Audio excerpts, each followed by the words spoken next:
All right, people. I think I've done this like 3 times and I've lost my place. Like every time I get a little distracted on a side story, I'm a little you know. I think if you heard that sound effect, which you should have, it's kind of like Gone with the Wind, you know. Um,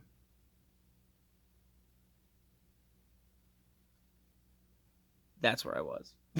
So you guys, when I put these videos up, I think these are treasures. When I was a teenager, getting into high school and stuff, my first couple jobs, everything was about saving money. I lived in a small town, South Hero, Vermont. Look it up on a map.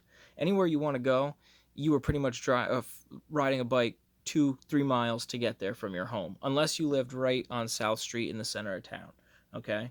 Um, so I had to save up for a bike. Then when I was in high school, I had to save up for a car. Then I had to save up for food, gas. Then I had to save up for an apartment that I never got because I got addicted to alcohol, turned into an alcoholic, and wasted my whole life away. Anyway, point is, I come buy a lot of frivolous stuff. I don't drink anymore, by the way. 4 years I haven't had a drink. Uh, so anyway, I wasn't really allowed to buy any frivolous stuff. When I was in high school, I got to see United Cutlery stuff. I watched Gil Hibbons designs come out and stuff like that. I remember when United Cutlery actually sold the Blade Sword, the first series that actually had the razors that came out before, I guess it was Customs who told them that they couldn't do that anymore because obviously it was dangerous, which is why when you get the Daywalker sword now, you see where the slits used to be, but they're covered up. Yeah, I remember when that stuff, used to happen, and I couldn't spend my money on things like that. So now when I get these treasures, I think they're actual treasures. I get something that for at the time maybe cost 150, $200, find it on eBay for 50 bucks. To me, that's a deal. Okay. A lot of other people on here don't always think that. There's a couple knife purists out there that say like, you don't get a knife unless you get Benchmade. Well, I checked out Benchmade, and let me tell you that if I wanted to throw away $300, maybe I'd do it on something else. Um, I don't mind folders at all, really, but I'm not spending 300 plus on a 3-inch blade. That's something that I would bring to work and cut boxes open with, and that would be its sole purpose. A 3-inch blade, I mean, in the state of Vermont, if it's less than that, you can't legally carry it. That's just barely above the legal minimum. Like, that's the dumbest shit ever. Okay? Not spending money on a Benchmade. But I did want to answer to the call, so I did decide to go with better quality. I took my love for the Rambo knives and I contacted Pohl Force directly and got the CNC Tech Edition MK8, which is, you've seen the Heartstopper video I did, and you've probably seen everybody else's Heartstopper videos. The MK8 is the other knife featured in Rambo Last Blood. It's actually the knife that, in my opinion, stole the whole movie. He's talking to his niece's friend, and he slams that knife right into the table, and you hear the thunk. Oh my god, the fear in that chick's eyes. That was when I was like, dude, I need that knife. I want that knife. So I'm here to show you guys the knife. This unboxing is going to be just as exciting for you as it is for me because thus far, this is how far I've gotten. I didn't want to go too deep in this because I want my excitement to be equal and tantamount to yours. Did I use the right word? I don't know. I hope so. Tantamount? I don't even know, man. Now I'm questioning myself and I'm making up words, I think. But anyway, let me pause this. We'll take away some of this stuff. I did get the set. I'm not necessarily going to tell you which one right off because I want you guys to see it first. But let's crack this bad boy open and see what we got here. All right, so as you guys can see, I got the set. I did get the green pouch with it, just because I probably will, just because this is a real knife and not something from United Cutlery. I'll probably use it a lot more when I'm up at camp than something I would like. Usually, I mean, not to say that I wouldn't be careful with this, because you still got to be careful. You can't abuse a knife. You can't do things that, not a screwdriver, not a pry bar. You can't do things like that to it because that's just bad for the knife. As much of a tool as it is, you don't want to do that. Um, so, but I did get this just because if I'm going to be bringing it to camp, I want it to be safe. I mean, this is what, fairly waterproof, maybe? I don't know. Even if it's not, I'll spray it with some camp dry, and hopefully that will keep it nice and dry there. So I got the set here. Knives obviously in this box. It came with this patch right here, but I don't. This isn't the one I've seen other people have, so I don't quite know if this is the patch that came with it, because everybody else's has the heart stopper and the MK8. But we'll see. We'll see. So there's that. Let me pause it. We'll crack this box open here. We'll go from there. All right, I did want to crack this case open, but it's just it's nice, like felt, but suede, velvet. What is it? Velour? Velour. That's probably what it is. It's nice though. I thought it was gonna be more kind of like foamy. I guess I don't know, but just a pretty regular case though. Back to the knife. All right, so as others have pointed out, first production run, one of 1,200. I'm gonna crack this bad boy. Oh, magnetic box. Sounds like a song the Bloodhound Gang would make, right? a few of you out there will get that joke.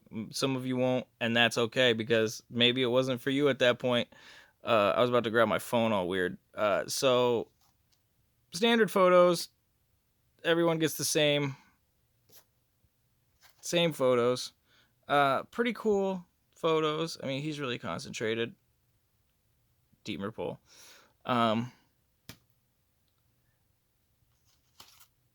Oh, hey. So what is... Well, hey, whoa. Wow, that's huge.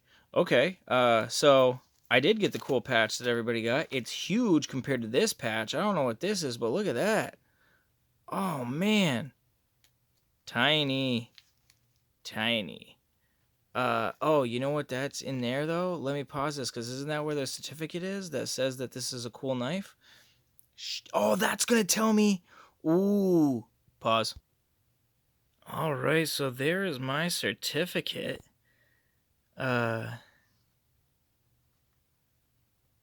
Serial number 20-0-68. Is that supposed to be a 1? 7? Hey. I don't know. It's been a long road. Oh, man, yes, it has. It has been a very long road since that first time he came around looking for Delmar Berry. Oh. All right. You guys, there's just one more thing under here. We're almost there. Let me put all this stuff back. We'll get right to it.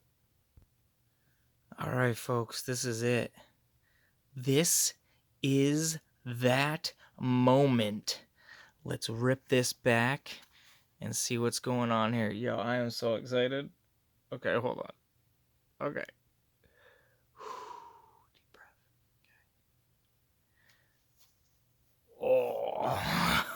Okay. Oh.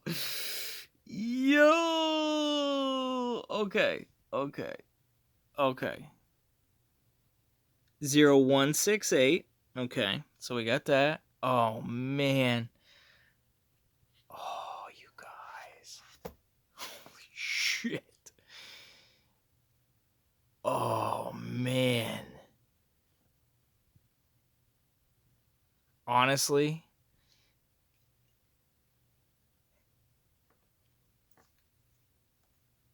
oh, man. So I know that there's no real... They're two totally different knives, okay? The Heartstopper and the MK8, but the feel of this knife... Now, granted, I don't have the Pohl Force MK9. I have the United Cutlery, but this feels... Wow! Oh my god. The feel of this knife. Oh, wow. Wow. Oh, mio mio. Down by the bio.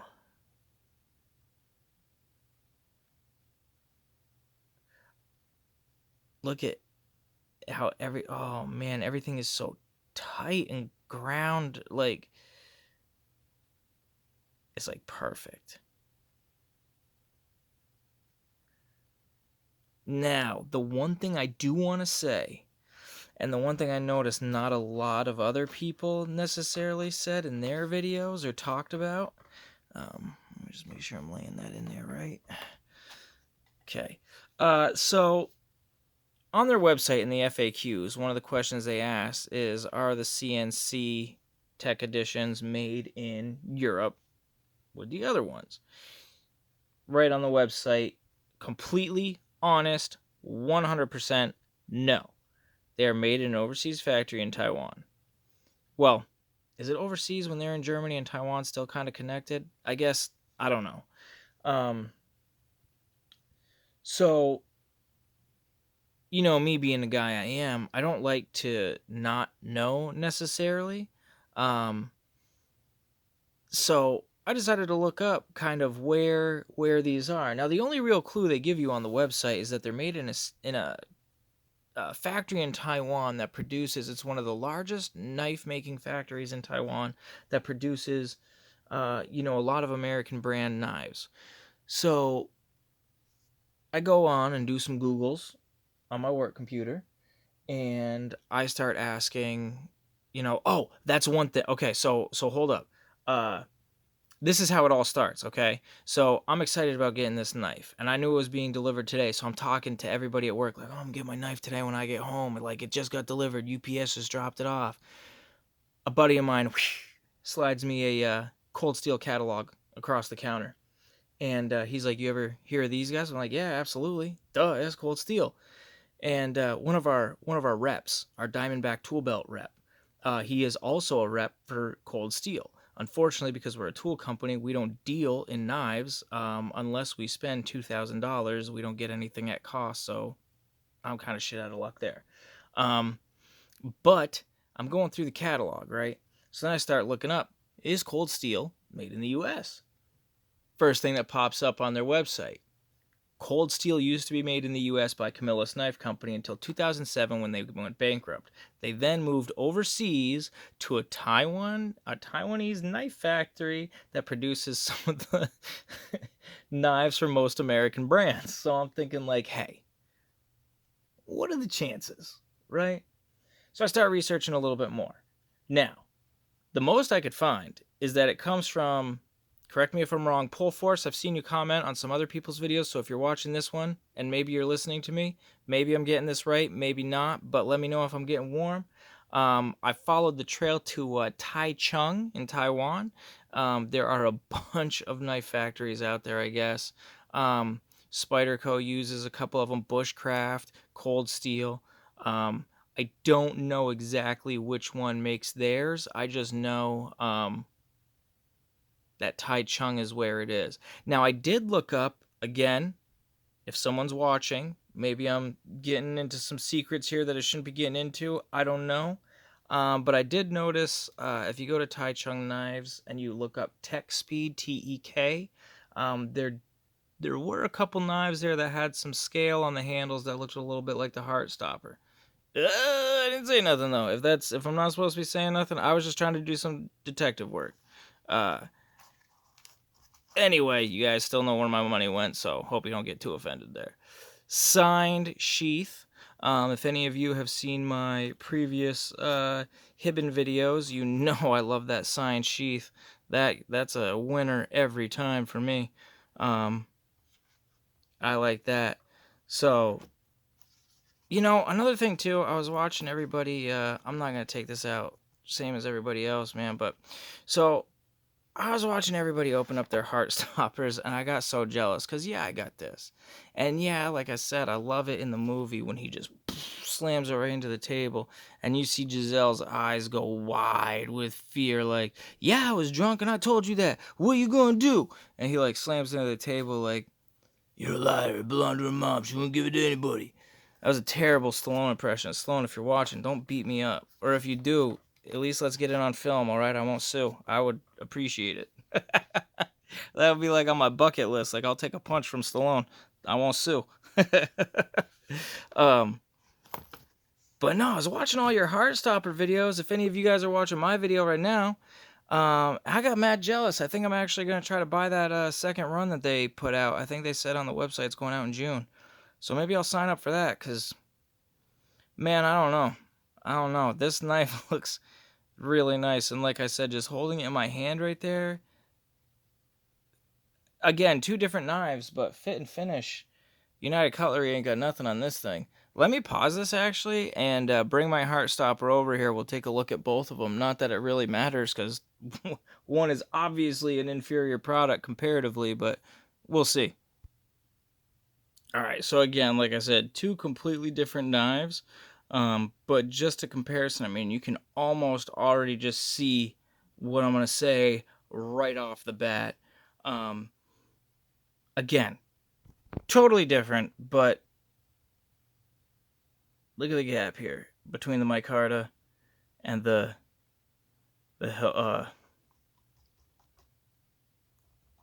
guard. Oh my god, sorry.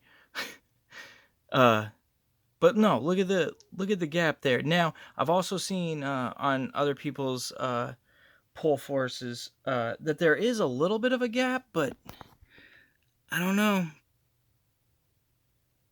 Seems kind of like a big one. But then look at this. Right straight there to the guard. Okay? No gap, nothing. Okay? And hold on, we'll now I'm gonna, the way it's been said here, Stallone made this pretty much to the exact dimensions that the actual Pohl Force Heartstopper is made to. Okay, inferior materials, but same dimensions, width, weight, everything, or that's what they say. I'm gonna take this out. I want to see because the Hollywood Collectibles edition is super thin comparatively with the width of the blade. So let's pop these out, compare, see if they're kind of, the same there.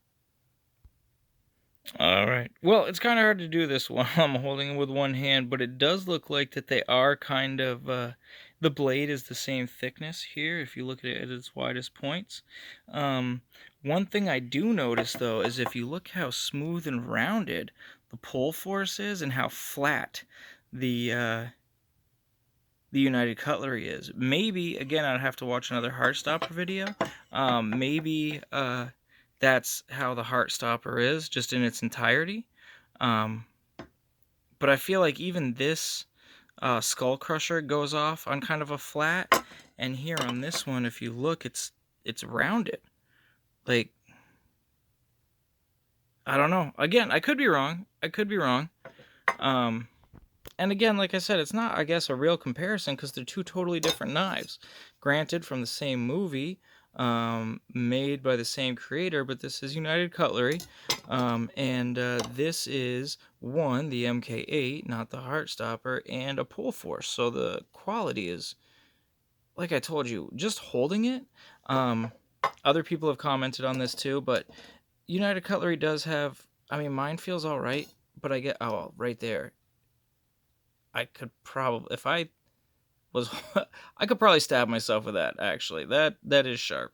But for the most part, I mean, there aren't very rough edges anywhere else, really. Right there is a killer. But this one is like smooth. Oh, one thing I didn't check. I know you're not supposed to check that way, but I found out you do it this way. Any knife can sound like that if it hits your fingerprints, right? Sometimes you just gotta give it a little, if you feel kind of bite in there, maybe it's sharp, I didn't, do anything, but, so, dude.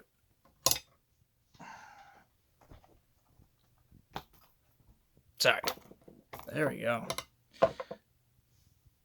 Nice knife. I cannot wait.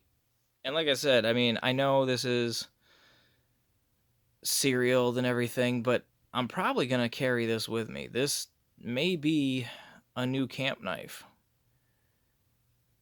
Could definitely see myself snaring a ferret or something. Like, off with its head. Eat it for dinner over the fire. Rambo style. Or maybe I'll just find little Giselle and be like, kills her mother. She won't give it to anybody. Ugh. No, I don't know. I gotta clean my fingerprints off of that cloth, though, I tell you what. I was gonna put it in here, but apparently I'm not supposed to leave them in their sheath all the time. It'll get your knife all... Oh, dude. This feels amazing. You guys have no idea. And you're also looking at it through this camera. Like, you're not seeing it. I'm looking at it through my hand right now. Like, I'm over here. Can you see me? All right? Like, I can see it real time. This thing is amazing. Oh, man. I actually like this a lot better than the design of the Heartstopper. This is so nice. I'm running out of time, you guys. I only got 21 minutes, and I'm at 20:59. 21, I gotta go, you guys. Hey, stay safe. I hope you guys like this. Give me a thumbs up. Give me a shout. If you guys want to see more stuff, let me know. I'm out.